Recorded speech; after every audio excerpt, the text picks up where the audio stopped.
Good evening friends, मैं हूं आपका होस्ट और दोस्त Shailesh Kumar. Welcome back on my YouTube channel SKB मंटूसी। डियर व्यूअर्स, आज मैं आप लोग के सामने पार्ट 5 में यानी भाग 5वीं में उपस्थित हूं और इस भाग में मैं बोर्ड मॉडल के बहुत ही इंपॉर्टेंट क्वेश्चन को लेकर आया हूं। आप इसे बिल्कुल मिस न करें, अंत तक देखें, बहुत ही मजेदार इसमें क्वेश्चन होंगे। तो आइए देखते हैं बिना देर किए। सबसे पहले मैंने बोर्ड पे क्वेश्चन और सॉल्यूशन दोनों लिख रखा है ताकि समय कम लगे। ध्यान देंगे। सिद्ध करें कि 1/√2 एक अपरिमेय संख्या है। आइए देखते हैं। सबसे पहले हम मान लेंगे यदि संभव हो तो माना कि 1/√2 बराबर ए। ए क्या है? जो परिमेय संख्या है, जो एक परिमेय संख्या है, साथ में ए बराबर नहीं है 0 की। इस बात को आप ध्यान रखेंगे। नेक्स्ट, पहले हम काम करेंगे, इसलिए 1/√2 बराबर ए बटा 1 लिख सकते हैं। ए मतलब ए बटा 1, दोनों को मैंने LCM किया है। 1 1 जा 1 हो गया, √2 इंटू ए। तो चूंकि √2 जो है ऑलरेडी एक अपरिमेय संख्या जो हम सिद्ध कर चुके हैं, और ए यहाँ पे एक परिमेय संख्या। परिमेय और अपरिमेय संख्या का गुणनफल अपरिमेय होगा। कब? जब ए 0 के बराबर नहीं होगा तब। तो ये हो गया परिमेय संख्या, और इसको हम किए हैं तो अपरिमेय संख्या है। तो परिमेय संख्या बराबर कभी नहीं होता है अपरिमेय संख्या के बराबर। इसलिए हमारी मान्यता क्या है बच्चों? गलत है। जब हमारी मान्यता गलत है, इसका अर्थ ये हुआ कि 1/√2 एक अपरिमेय संख्या होगी। और हॉट टिप में थोड़ा ध्यान दें, एक परिमेय संख्या है और 2 में 5 से गुना करेंगे तो 5√2। तो ये परिमेय और ये अपरिमेय, यानी मैंने इसको इसलिए बताया ताकि आप समझ पाए। लेकिन अगर √2 में 0 से गुना करेंगे तो ये परिमेय संख्या और ये भी परिमेय संख्या, तो मान्यता के अनुसार ये दोनों परिमेय संख्याएं होंगी। लेकिन हमें नंबर से मतलब नहीं है और साथ में ए को हमें 0 नहीं लेना है। तो मैं आशा करता हूं कि ये क्वेश्चन आपको बहुत ही बेहतरीन तरीके से समझ में आया हो। अब आप इसका स्क्रीनशॉट ले लें। आइए डियर स्टूडेंट, देखते हैं कि अगला क्वेश्चन बहुत ही बेहतरीन है, कई बार बोर्ड एग्जामिनेशन में पूछा जा चुका है। तो सबसे पहले हम लोग देखते हैं क्वेश्चन को। क्वेश्चन है, सिद्ध करें कि 3√2 एक अपरिमेय संख्या है। फिर से वही कॉन्सेप्ट, पहले सॉल्यूशन लिखेंगे और ये लिखेंगे यदि संभव हो तो माना कि 3√2 इक्वल टू ए, जहां 3√2 इक्वल टू ए यानी ये परिमेय संख्या, ये बात यहाँ पे लिख देना है ताकि बनाते समय कोई प्रॉब्लम ना हो। मान लेंगे, ये संभव हो तो मान लेंगे 3√2 इक्वल टू ए, जो परिमेय संख्या है। तो आप यहाँ पे स्पष्ट लिख दें, जो परिमेय संख्या है तथा ए बराबर नहीं है 0 की। इस बात को हमेशा लिखना है, ए यहाँ पे 0 के बराबर कभी नहीं लेना है। तो प्यारे बच्चों, आइए देखते हैं अगला स्टेप में हमें क्या करना है। 3√2 और इक्वल टू हमें लिख लेना है ए। ये क्या है? ए जो है परिमेय संख्या है और ये यहाँ पे बराबर नहीं है 0 के। क्लियर है बच्चों? अब हमें क्या करना है कि हमें परिमेय और अपरिमेय को अलग कर लेना है। थोड़ा ध्यान दें। अगर हम कुछ ऐसा करें कि ये √2 कर लें और यहाँ पर ए, और चूंकि यहाँ पे गुना में है तो बटा में आ जाएगा 3। क्लियर है बच्चों? चलिए अब थोड़ा ध्यान दीजिए। इस चीज को आप कहेंगे अपरिमेय संख्या। क्यों?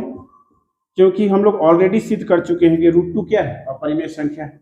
और यहाँ पे थोड़ा ध्यान दें, हमने ए को एक परिमेय संख्या माना है और किसी परिमेय संख्या में 3 से भाग देने पर भी क्या हो जाता है? परिमेय। जैसे देख लें हॉट टिप में, जैसा कि मैंने पहले वाले लेक्चर में दिखाया था। हॉट टिप में मान लीजिए 5 को आप परिमेय संख्या मानते हैं, यदि इसमें 3 से भाग दे दिया जाए तो भी तो ये परिमेय संख्या हो जाएगा। इस आधार पर आप ये कह सकते हैं कि a बटा √3 क्या हो जाएगा, सॉरी a बटा 3 जो हो जाएगा ये हो जाएगा परिमेय संख्या, यानी इधर वाला अपरिमेय संख्या और इधर वाला परिमेय संख्या। क्लियर है बच्चों? यानी आप देख पा रहे हैं कि LHS में अपरिमेय संख्या है और RHS में परिमेय संख्या है। तो क्या हमारी मान्यता सही है? गलत है। क्या परिमेय संख्या और अपरिमेय संख्या बराबर होते हैं? बिल्कुल नहीं। इसलिए हमारी मान्यता गलत है। इसलिए हमारी मान्यता गलत है। इसलिए 3√2 एक अपरिमेय संख्या, सब में भाषा इसी प्रकार से लिखा जाएगा, अपरिमेय संख्या है। बिल्कुल आसान मेथड, जिसमें कोई समस्या आपको नहीं होगी। अब आप इसका स्क्रीनशॉट ले सकते हैं। आइए डियर स्टूडेंट, देखते हैं अगला क्वेश्चन।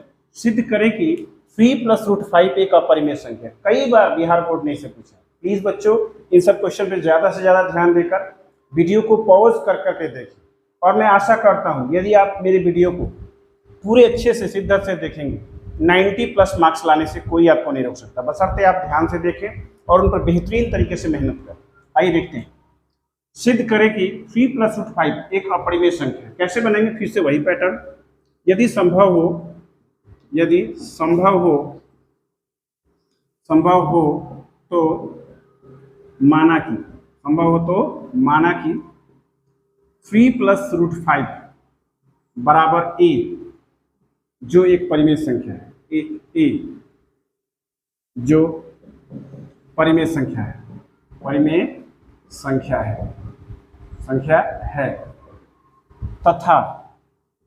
तथा a बराबर नहीं है 0 के। क्या आप समझ पा रहे हैं बच्चों?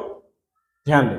यदि संभव हो तो माना कि 3+5 बराबर a जो परिमेय संख्या है। यहाँ पर a को मैंने परिमेय संख्या माना है, ध्यान रखेंगे, और a 0 के बराबर भी नहीं होना चाहिए, यानी अशून्य संख्या है। आइए देखते हैं।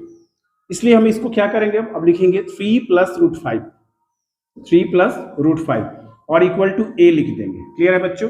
आप अच्छी तरह जानते हैं कि √2, √3, √5 इत्यादि जो संख्याएं हैं अपरिमेय संख्या है, जैसा कि मैंने ऑलरेडी बताया है। और एक कॉन्सेप्ट मैं आपको और बताना चाहूंगा, जिन संख्याओं का पूर्ण रूप से वर्गमूल नहीं निकलता है उन्हें हम अपरिमेय संख्या के कैटेगरी में रखते हैं।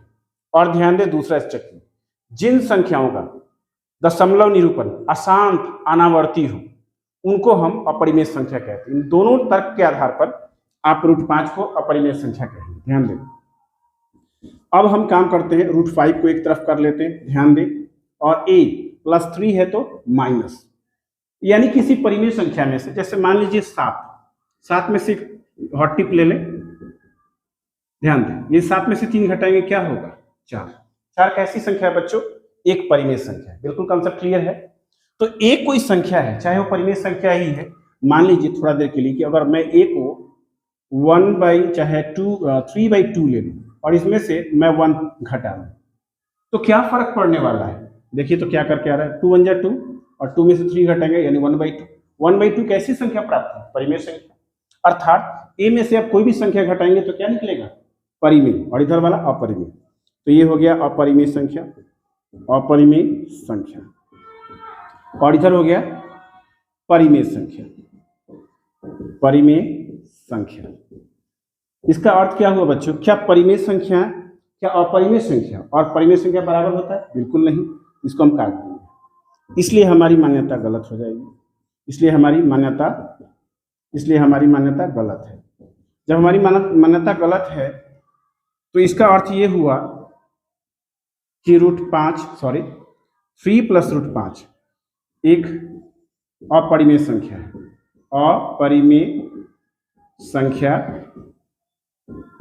है या होगी, आप दोनों बात लिख सकते हैं। क्लियर है बच्चों?